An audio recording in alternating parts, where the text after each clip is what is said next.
So I think it goes without saying really that the mass majority of people didn't exactly have high expectations for the Marvels. The MCU of course hasn't really been hitting it out of the park lately. I know, what a bold claim to make that is. 2023 has been met with some of the MCU's worst films and shows to date. Granted, there were some good entries such as Guardians of the Galaxy 3 and Loki Season 2, which I will be getting into in a future video, so make sure you subscribe to the channel so you don't miss it. But these two weren't enough to make up for the garbage that the MCU has vomited out recently. But perhaps the biggest chunk in that MCU vomit is the Marvels. A complete mess of a film that suffers from a script that was definitely written by AI, characters that are just straight up not funny, a story that is completely all over the place, pacing that makes the MCU's shortest film feel like the longest, and a villain that gives Malekith a run for his money. The Marvels is basically what I feared it would be, but I was surprised by just how bored I was watching it. Apart from a few shining lights, I think The Marvels has a strong claim to be one of, if not the worst MCU films to date, and in this video we're going to dive deep into why that is.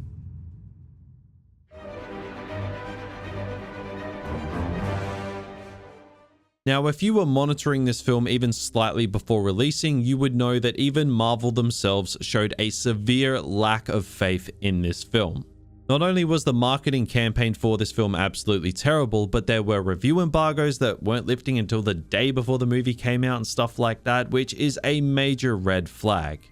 And then they got extremely desperate in the final trailer, basically cutting out highlights from Avengers Endgame with Tony Stark and Steve Rogers to remind audiences that this franchise used to be must-watch entertainment. It was an incredibly desperate last-minute attempt to drive interest for this film, and nobody fell for it. Audiences aren't stupid, they knew exactly what Marvel were doing. Having seen the film, it's very obvious to me now why Marvel were clearly lacking in faith for this film. This is just about their biggest nothing burger of a film that at least I can remember. I thought Ant-Man Quantumania was going to be Marvel's low point in theaters for 2023, but they have definitely topped it here. When it comes to the MCU's low points of the past, you think of She-Hulk, Quantumania, Thor: The Dark World, Secret Invasion, Eternals. But I think this film absolutely tops most of them as low points for the MCU. Thor: The Dark World often gets memed on quite heavily as the worst MCU film ever, but if you put me in a room and said, watch Thor: The Dark World or The Marvels, what are you watching? Dude, I'm watching Thor: The Dark World 100 times over. As much as some of the worst MCU films are lacking, The Marvels just felt like a whole new beast in that aspect. I'd say it's definitely the worst MCU film ever made, but it's on par with shows such as She-Hulk and Secret Invasion. Not exactly good company to be in. But why was it so bad? Well, the old phrase, a movie is only as good as its villain, definitely applies here, because the Marvel's villain is one of the worst MCU villains to date. I can't even remember her name. While scripting this video, I've actually had to go and Google it, which I think says it all really. This is the most chronically underdeveloped villain the MCU has ever had, which is really saying something. She wants a bracelet for reasons, she hates Carol Danvers because she pissed her off in an inserted flashback, she gets the bracelets, and then she dies. That's the villain.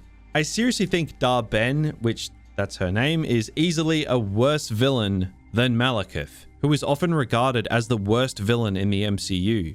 She makes him look like Thanos, for Christ's sake. That's how bad this villain is. There is zero screen presence from the actress as well. Not to mention her power set could have been really interesting as, you know, she absorbs powers, but they don't really do anything with it. If the writers went onto ChatGPT or whatever the hell it's called and said, write me an underdeveloped and forgettable villain, this is exactly what would have come out of it. I've seen a lot of people compare her to Ronan from Guardians of the Galaxy, and I can definitely see the comparison, at least visually. It's basically Ronan, but gender swapped and not blue, just with a lot less character depth. And let's keep in mind, Ronan is often regarded as the weakest aspect of that first Guardians film, so I think that says it all. She offers no real threat as a villain because she's not really that powerful. But because the film went with this gimmick of when the main character uses their powers, they swap place, it was supposed to somehow make you feel like she was a threat because Captain Marvel was kind of nerfed. But no matter what sort of gymnastics they tried to write, this villain was just not intimidating in the slightest, no matter how much you nerfed the main characters. I could honestly go on all day as to why this villain is just absolutely awful, but I'll save you guys the earache.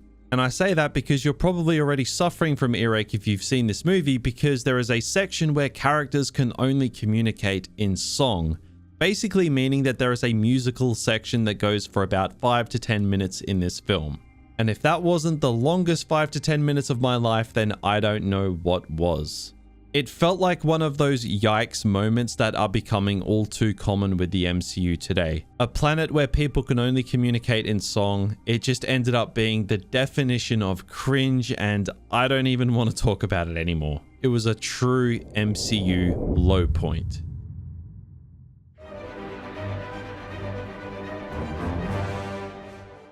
Now, if I was to sum this film up in one word that wasn't awful, cringe, garbage, then I'd probably use the word soulless.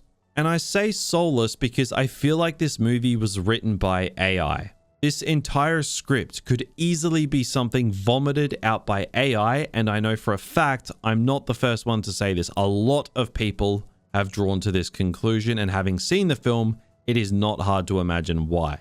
Not only is it incoherent, it's lacking in any emotion, any suspense, and stakes that you actually feel. It feels like a series of events happening just because they're happening. Not to mention, this is one of the most poorly paced films I think I've ever seen. Like, this is the shortest MCU film to date, yet it drags, and it drags, and it drags. It's actually kind of impressive. The Marvels honestly reminds me of Fantastic Beasts and the Crimes of Grindelwald, in the fact that things just happen. It's a series of events and then it just ends. And you're left sitting there and you're wondering what you just watched. Like, what was the point? It starts, things happen, and then it ends. Granted, I think Crimes of Grindelwald is a far better film than this, which is really saying something, but that's the immediate comparison I came to in terms of its story structure. Now look, I'm going to hit you guys with a bit of a curveball here. I've been very negative in this video, and for good reason, but I've got something very positive to say about this movie, and it's not me taking the piss. Because if you've seen the movie, you can probably guess what it is. By far, the best thing about this movie is Iman Vellani as Kamala Khan, Ms. Marvel. If it wasn't for this character and the performance by Iman Vellani, I would have checked out and probably fell asleep. There's a super relatable and likable quality to this character. Whilst all the other characters in the film are wooden planks that try to make jokes, this character is the only one where the comedy feels natural and actually lands.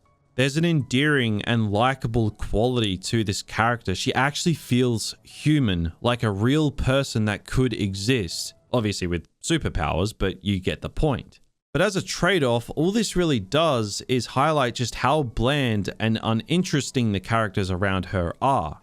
Carol Danvers in the first Captain Marvel was literally a plank of wood. They try to make her a little more charismatic here, but it just doesn't work on the levels of Ms. Marvel. Monica Rambeau, I've never really found this character interesting, even in like WandaVision. And this film just continued suit and didn't really give me a reason to like the character all that much. But Ms. Marvel, she is by far the best and honestly only good thing to come out of this movie. But something that really grinded my gears in terms of character in this film is Nick Fury.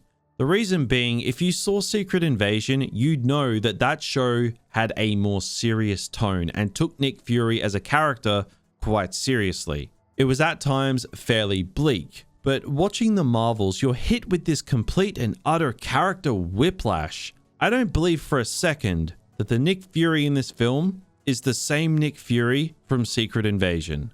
I've gone on tangents before about how disconnected the MCU feels from project to project, and things like this are a major reason as to why. There is no consistency. When you play around with tone like the MCU loves to do, it creates character inconsistencies across different shows and films. Like, characters go from stoic and straight to goofy and jokey despite nothing actually happening to the character that would warrant such an extreme shift. It results in characters feeling fake and their actions and character traits changing from script to script depending on what the current film or show requires of them.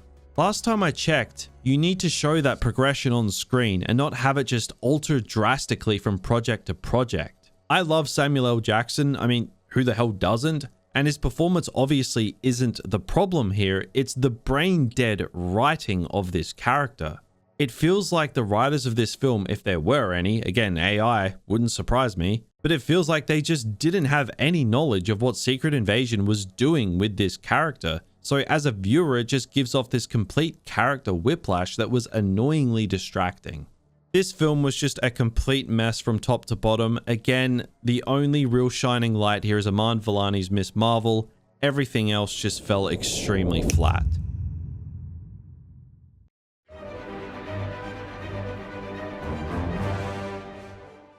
So, The Marvels has been getting panned by a lot of people that generally tend to enjoy the MCU. Now, I'm not going to act like there aren't people out there that thought this movie was good, because there are, and each to their own, really. But the negativity driven out of this film just adds to the recent Marvel film slate. In the past 2 years, Marvel have released 6 films.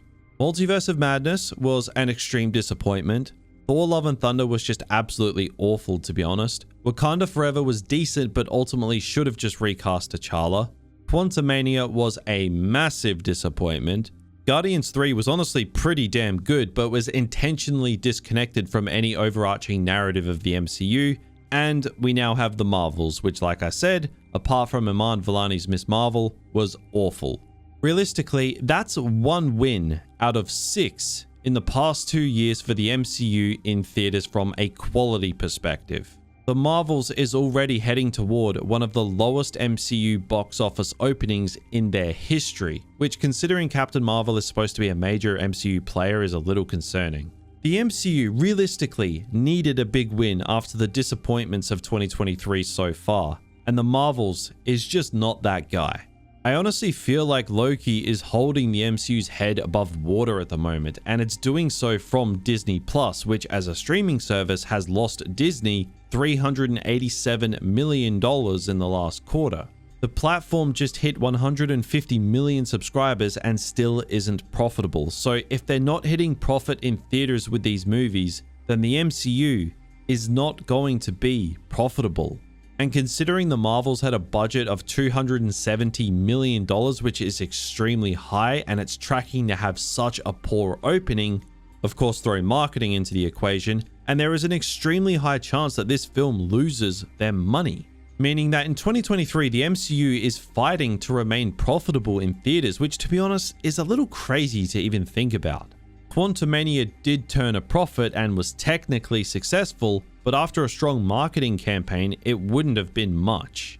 Guardians 3 did well because, you know, it was actually a good movie. It's crazy how that works. And The Marvels is likely to lose money, meaning that the MCU is no longer the box office juggernaut that it once was. It's honestly really disappointing that the MCU seems to be continuing on its downward trajectory after The Marvels. Like, don't get it twisted, I'd much rather be making these videos praising a good piece of entertainment. Like, my favorite video on this channel is my House of the Dragon video, which had me gushing over how great it was for half an hour.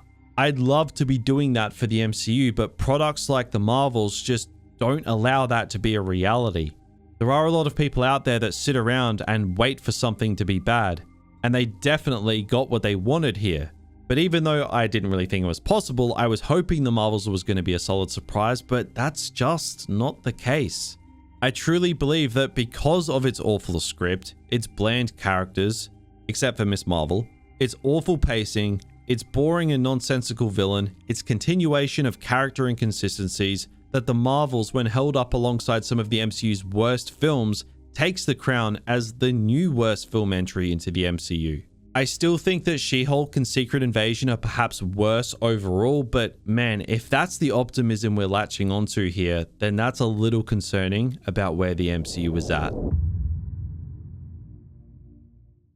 So, another MCU entry, another disappointment. Like I said, I will be covering Loki very shortly now that that series has wrapped up, and I've got a lot of good things to say about that show, which is going to be a nice change of pace from the continuous MCU bashing I've had to do recently. So make sure you subscribe to the channel so you don't miss that video. Also, if you liked this video, drop a like. I'd really appreciate it. And of course, take care, and I'll see you guys next time.